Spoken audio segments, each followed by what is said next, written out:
Assalamualaikum. Jom belajar AdMath dengan Teacher Jess.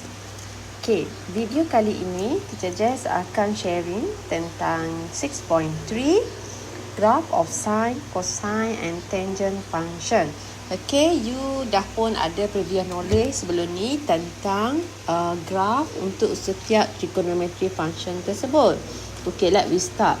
The diagram on the right show the Hilbert rhythm of a healthy person. This rhythm is known as the normal sinus rhythm. Note that this rhythm is an example of a trigonometric function graph.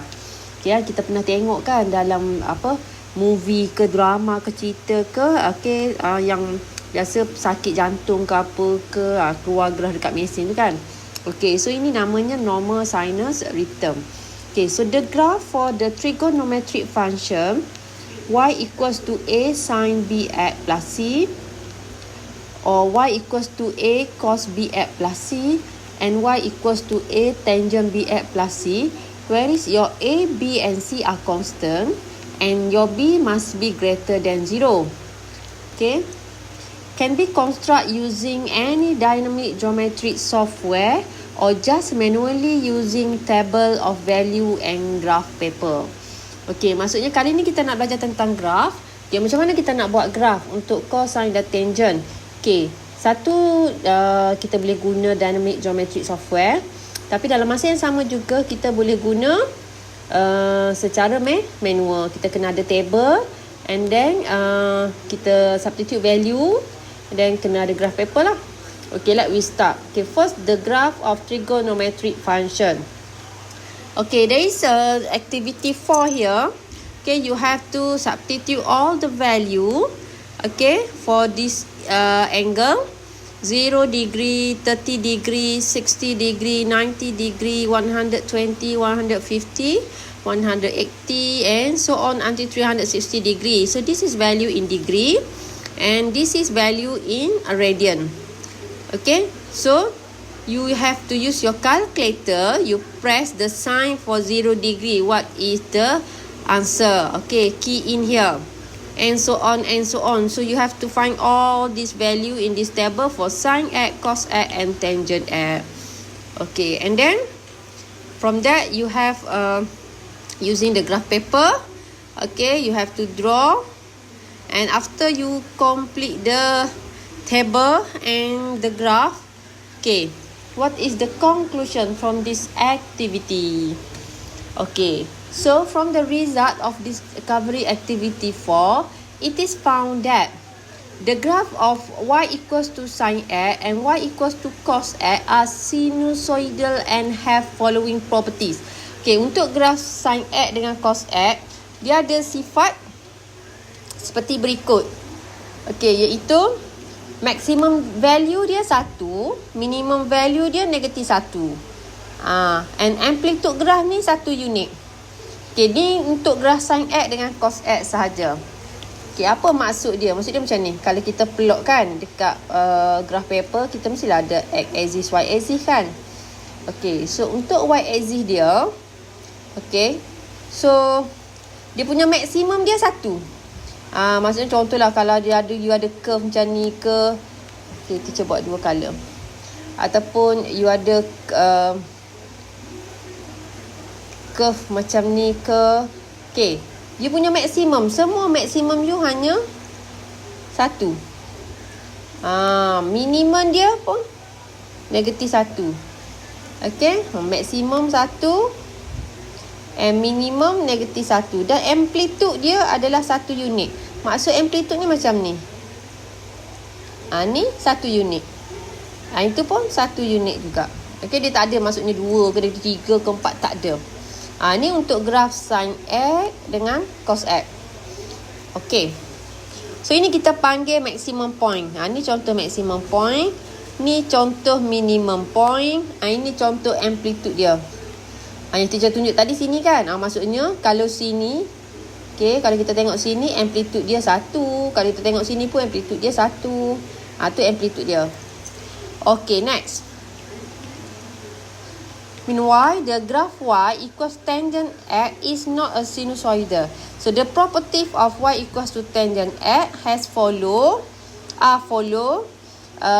The graph has no maximum or minimum value. Okay, untuk tangent x special case, dia tak ada maximum, dia tak ada minimum value. And the graph repeat itself every 100 degree or pi radian interval. So the period of a tangent graph is 180 degree or pi radian. Okay, maksudnya graf tangent ni dia ulang sendiri bentuk setiap 180 darjah dia ulang balik bentuk asal. Setiap 180 darjah dia ulang balik seperti bentuk asal. Macam tu bentuk yang mula-mula, bukan bentuk asal, sorry, bentuk yang the first one. And then the function of y equals to tangent x is not defined at x equals to 90 degree and 270 degree. So the curve approach the line x equals to 90 degree and x equals to 270 degree but does not touch the line. So this line is called an asymptote. Okay, contoh dia macam ni. Okay, contoh ni graf tangent. Okay, kita ada 180, 0, 360, okay, 270, 90. Okay, and the graph kita. Okay, untuk tangent ni dia macam ni. Okay, dekat x equals to 90 degree. Mana x? X sinilah kan? Tu x. Yang tu y. Merah pula dah, sorry. Yang ini y. Okay, untuk x yang 90 degree and x 270 degree, dia punya curve dia approach je. Tapi dia tak touch the line. Maksudnya, okay, maksudnya macam ni. Okay, dekat 90 dengan 270. Dia punya curve dia tak boleh touch the line tau. Dia approach je, menghampiri. So dia tak akan bersilang. Macam tu. Okay, sama juga macam ni.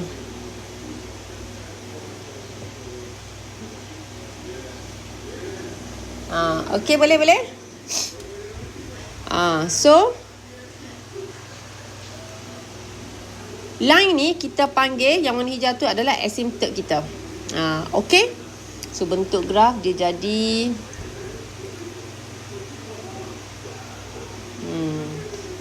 okay, boleh? Okay, next. The graph for these three functions are seen to be periodic as the x domain is expanded. So look at the following graph. Okay, so dia bagi tahu, Okay, contoh graph y equals to sin x. Okay, sekarang jika kita punya x kita, iaitu paksi x kita, range kita adalah negative 2 pi and 2 pi. Maksudnya sekarang kita dah ada yang negative value untuk x axis kita. Okay, so amplitude dia kekal 1. Semua amplitude dia 1. Mana amplitude tadi kita belajar? Ni amplitude 1. Amplitude, kata kita ukur semua 1 tu amplitude dia. Okay. And then the minimum and maximum value is 1 and negative 1. Paling tinggi dia punya maksimum mesti 1. Okay, minimum value dia mesti y equals to negative 1. Okay, so dia punya period dia, tempoh dia adalah 360 degree ataupun 2 pi. Okay, ni dalam degree, ni dalam radian. Okay, ni period dia. So start sini sampai sini. Dia cukup satu curve untuk sin x. So kita punya x intersect kita adalah mana x intersect kita ni yang bersentuhan dekat paksi n. Kita ada ni. Ini dia bagi dalam radian. Nampak macam mana dia dapat tu? Kita tengok je situ. Graf mana yang bersilang dengan paksi x. And then y intersect kita 0. Y sini je lah. Ni satu je bersilang. So this is the characteristic for the graph y equals to sin x. Okay, jom kita tengok y equals to cos x pula. Okay, apa kita ada? Okay, y equals to cos x. Contoh kita punya range adalah daripada 360 degree and negative 360 degree. Okay. Amplitude dia 1. Masuk amplitude sini. Ketinggian lengkuk tu 1. Okay, and then dia punya maximum and minimum value mesti 1 dengan negatif 1. Semua negatif 1 dengan 1 je. Okay, dia punya period dia adalah satu curve lengkap untuk y equals to cos x adalah 360 degree ataupun 2 pi lah dalam radian. Okay, and intersect mana? Okay, tengok siapa yang bersilang dengan paksi x. Ada 4 value here. Okay, siapa yang bersilang dengan paksi y? Okay, ada satu je, iaitu 1. Dia punya sin x tadi 0 kan, y intersect. Untuk yang cos ni dia 1. Okay, so this is the characteristic for the graph y equals to cos x. Okay, let we see the last one. What we have here, the graph for tangent. Okay, tangent dia tak ada amplitude. Kenapa? Sebab dia tak ada yang berbentuk curve. Kan gelung curve gini kan kita punya amplitude. Ni dia tak ada. Boleh faham kenapa tak ada? Okay, and then sorry. There is no maximum value of y. There is no maximum value of y. Maksudnya dia punya curve ni sebenarnya you boleh sambung lagi sampai atas. Ni dia berhenti sampai sini. Maksudnya kalau teacher teruskan lagi boleh? Boleh. Nampak? Ni boleh. Tapi tak perlulah kot kita tengok kita punya range y axis lah. So tak ada limit, tak ada maksimum, tak ada minimum.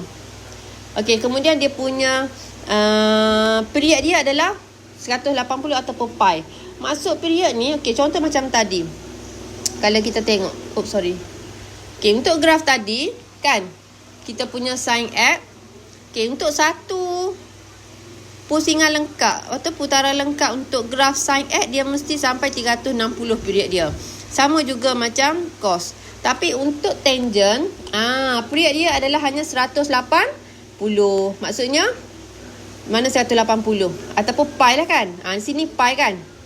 Nampak? Satu ke atas ni, kemudian dia ke bawah ni, dan dia sampai sini. Ni cukup satu period. Macam tu. Dia setiap 180. Boleh? Okey, kemudian asymptote. Okey. Sekarang dia ada asymptote. Tadi untuk graf sin x dengan cos x dia tak ada asymptote tau. Sebab dia tak ada pun yang macam approach ataupun does not intersect. Okay, untuk tangent je dia ada. That's why tangent je ada ciri-ciri asymptote. Asymptote okay, mana? Yang ini. Yang ada dotted line ni, dashed line ni, yang warna biru ni. Ni asymptote dia. Maksudnya dekat sini, line sini, you tak boleh ada graf tangent yang intersect atau touch. Dia mesti approach je, menghampiri. Okay, jelas Okay. Kemudian ada tak at intersect? Ada. Ni at intersect dia. Okay, tengok je yang mana yang bersilang. Okay, daripada graf tu. Ada y intersect? Y intersect dia tak ada. Sorry, y intersect dia ada sini. Kosong. Ada, sorry. Ni y intersect lah tu. At the same time dia adalah at intersect, at the same time dia adalah y intersect. Okay, so I show you already. Okay, the characteristic for three type of graph trigonometric function for sin, cos and tangent. Okay, we continue. Ada sikit lagi untuk 6.3 ni. Okay, in discovery activity 5 kat bawah ni, you will investigate the effect of different transformation on the graph. Okay, tadi kita ada table dalam activity 4 kita yang basic tau. Contohnya macam ni. Nampak? Ni basic ni. Dia tak ada apa-apa kita punya ni sin x, cos x, tangent x, yang kita punya general lah. Okay, kita punya general. Y equals to A cos x. A cos B x. A1, B1 kat situ. Okay. So now kita ada jika different transformation. Kita ada sedikit perubahan. Okay, di mana kita punya general kita, example kita ambil sin y equals to A sin BX plus C. A kita mesti tak boleh sama dengan kosong dan B kita mesti greater than 1. Okay, jom kita tengok. Kita cuba untuk satu graf saja dulu. Kita tunjuk contoh untuk sin. Okay, ini yang general dia. Okay, normal lah. Maksudnya sekarang kita dah transform sikit.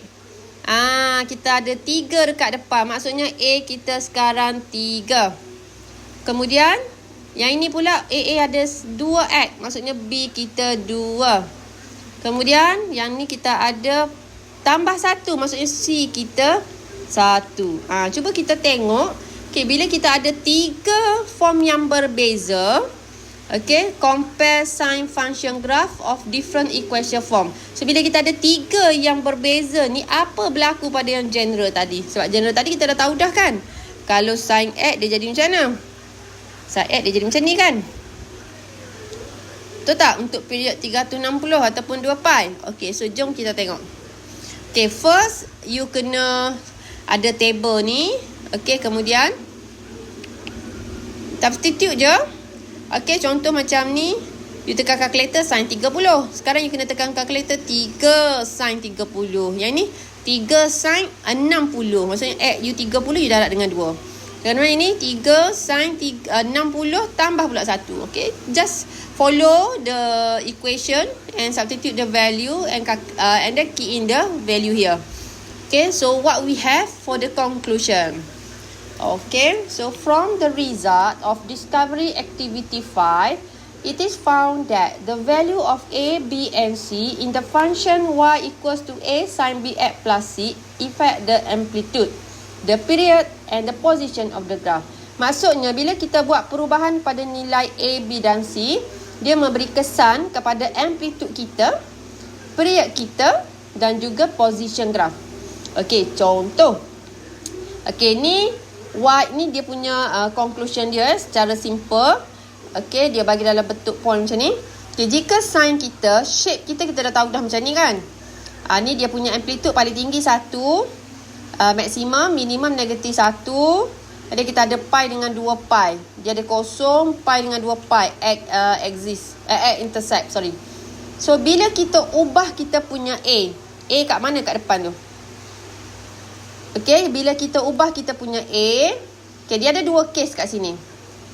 Satu, bila kita punya A tu jika C kita kosong. Satu lagi jika C kita tak sama dengan kosong. So bila C kosong, apa berlaku?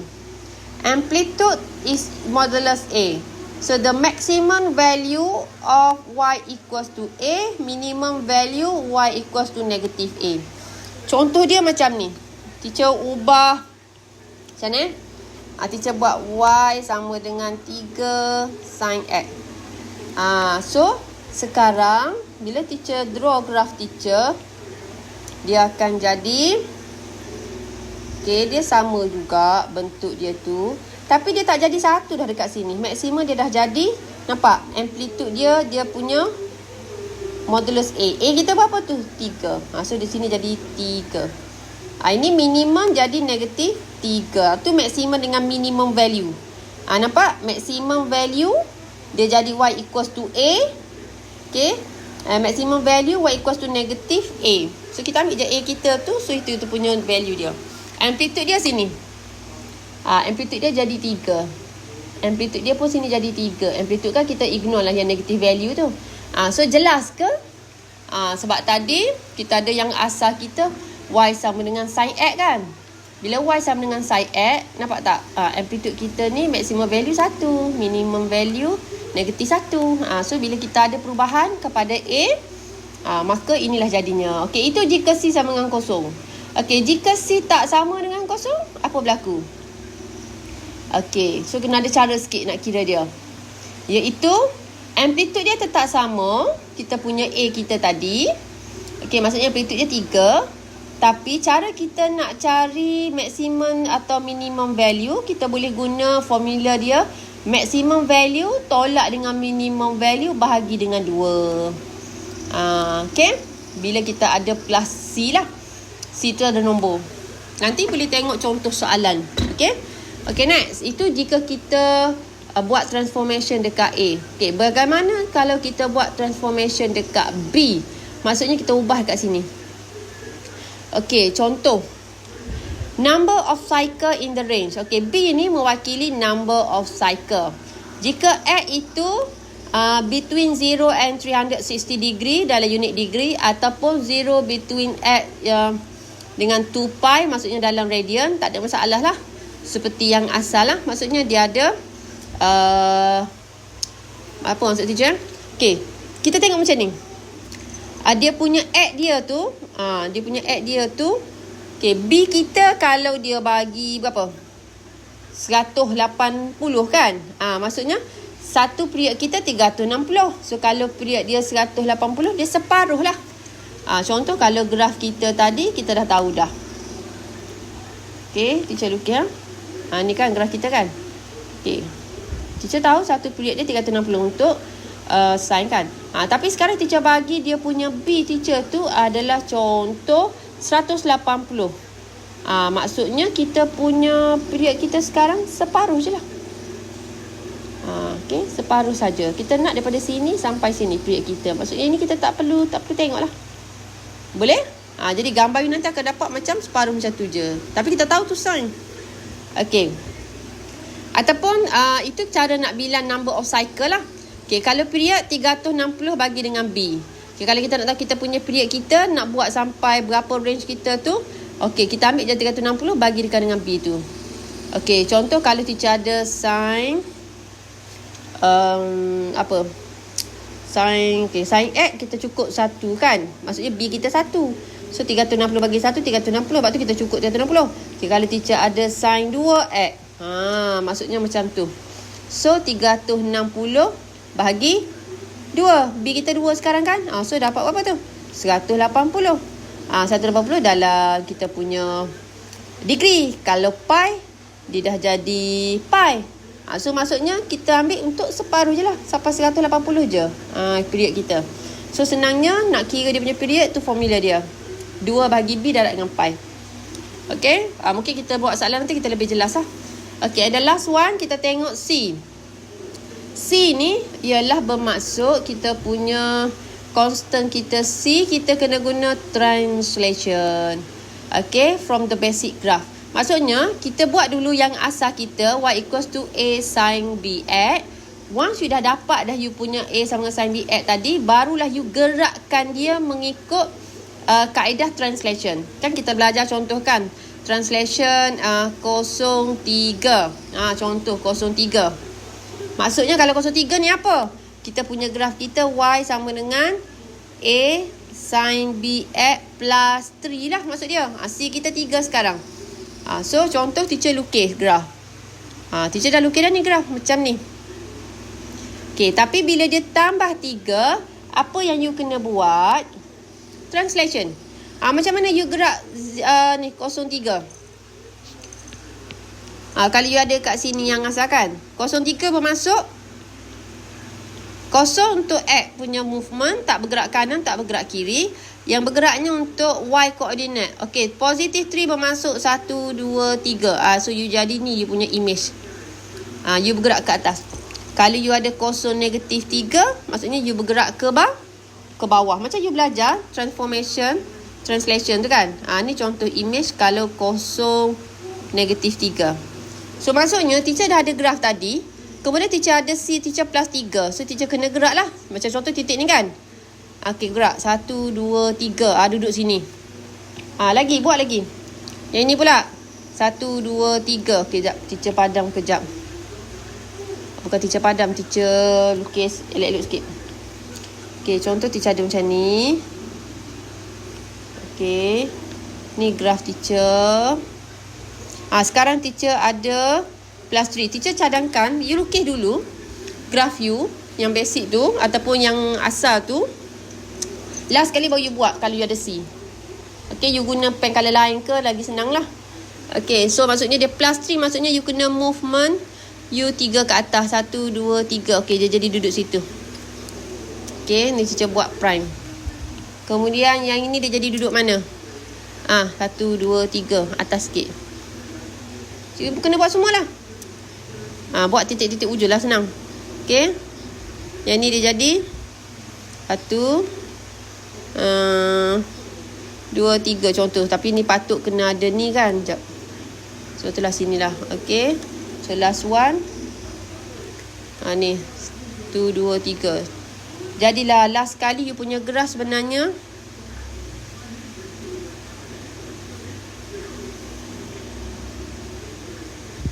dia jadi macam beranjak ke atas. Daripada hijau, dia jadi pergi ke merah. Nampak? Tu maksud untuk perubahan pada C. Okay? Boleh ya? So, kita sambung. Similar transformation can be done on the graph y equals to cos X and y equals to tangent X. Maksudnya, kita tunjuk ni untuk sin X je. So, bagaimana dengan cos X dan tangent X? Sama. Similar. Okey, apa yang berubah dekat A, B dengan C, itulah juga berubah jadi kepada graf cos. Cuma bentuk dia lain lah, bentuk graf cos lah. Kalau tangent pun bentuk graf tangent lah. Okey, it is found that the original shape of the graph remain unchanged. Maksud dia, bentuk asas bagi graf tu dia tak berubah sebenarnya. Contoh macam kalau graf tu bentuk U untuk cos, U lah bentuk dia. Dia tak berubah bentuk lain. Okay. So the effect of the changing the values of A, B and C on the graph can be summarized in the following table. Okay, so effect dia, okay, apa berlaku jika A, the maximum and minimum value of the graph, except for the graph of Y tangent X, there is no maximum or minimum. Okay, ni dia punya conclusion lah. Untuk A ni, graph cos dengan sin, dia berubah maximum minimum value. Tapi tangent tak adalah, sebab dia tak ada maximum minimum value. Untuk graph B, okay, dia punya number of cycle. Untuk C, dia punya position of the graph. Okay, so after knowing the shape and properties of the trigonometric function graph, two important skills that need to be mastered are drawing and sketching those graph. Okay, untuk maksudnya subtopik ini, you all memang kena sharpen skill lah.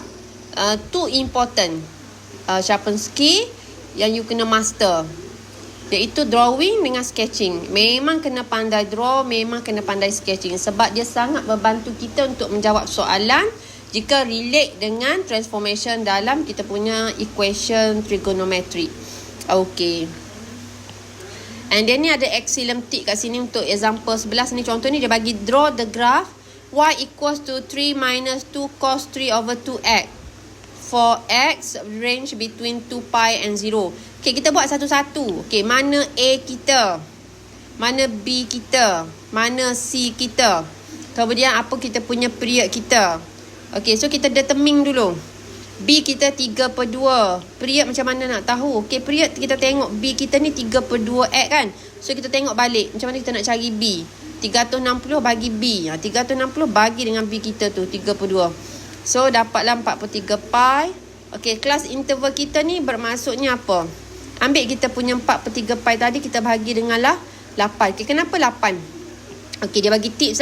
To draw a trigonometric function graph, we need at least 8 point for one circle. Maksudnya, untuk one cycle yang complete, at least kena ada 8 lah. Okay. So, dia punya kosong, 3, dia ni teacher rasa 8. Tengok ya. This one. 1, 2, 3, 4, 5, 6, 7, 8. Kejap. Sorry. Dia 360 kan? 1, 2, 3, 4, 5, 6, 7. Kita masuk kosong lah. At least adalah 8 dia punya tu. Itulah maksud dia 8 point tadi tu. Okay.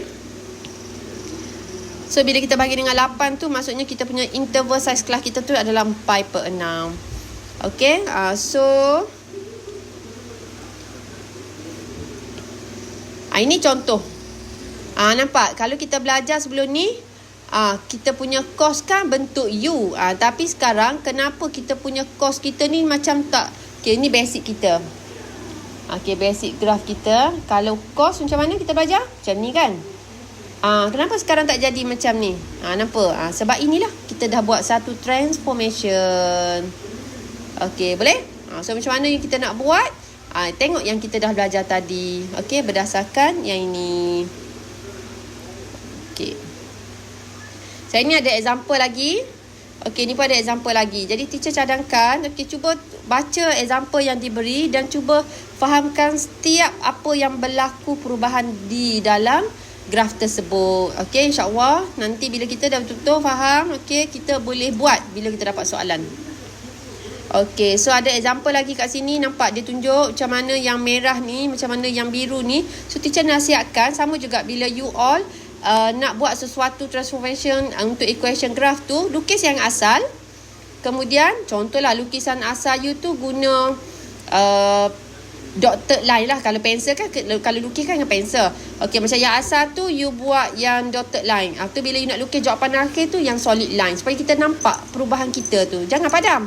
Nanti kita macam dah tak ingat dah apa patut kita buat. Okey. So that's all for 6.3. So I hope I help you to understand clearly, okay, by the explanation.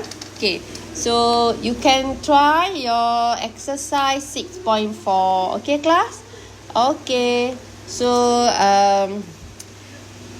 thank you for watching the video and good luck you all. Okay, bye.